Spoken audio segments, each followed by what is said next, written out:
দোয়া করছি যে আল্লাহ তিনাদের এই ইচ্ছা শক্তিকে যেন আগামী দিনেও কায়েম রাখেন এবং আমাদেরকেও যেন সেই ইচ্ছা শক্তি আমাদেরকে দেন।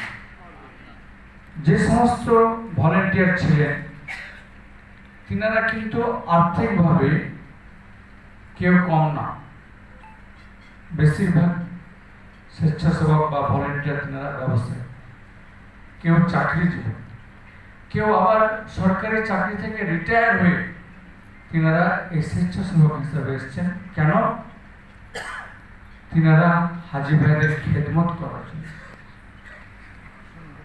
আপনারা শুনলে আপনাদেরকে ভালো লাগবে বা আপনাদের মনের ইচ্ছা রাখবে কে একজন ব্যবসায়ী হয়ে তিনি হাজি সাহেবদের ব্যাগটাকে নিয়ে তিনি ট্রলিতে তুলছেন, ট্রলিটাকে ঠেলে নিয়ে গিয়ে হাজি সাহেব যেন ফ্রি থাকে, তিনাকে কোনো যেন ঝামেলা নিতে না, তিনি যেন খালি হাতে বা হ্যান্ড ব্যাগটা নিয়ে বাসে উঠতে পারে।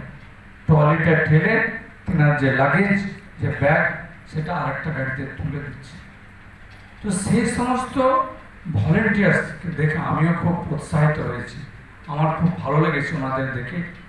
খেদমত কি জিনিস, সেবা কি জিনিস, আমি ওই ভাইদের কাছ থেকে শিখেছি।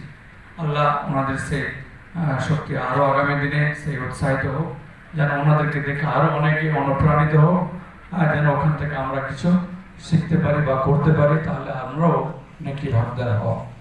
তো এই বিষয়টা বলেন না, আপনাদেরকে আমার বলার ছিল যে আমি এই জিনিস দেখেছি, আমরাও এখানে এগুলো কিছু করতে পারবো। তো আমরা আমাদের মতো এখানে যে পরিবেশ আছে সেই মতো যদি করতে পারি তাহলেও কিন্তু আমরা অনেকটা সফল হতে পারবো ইনশাআল্লাহ।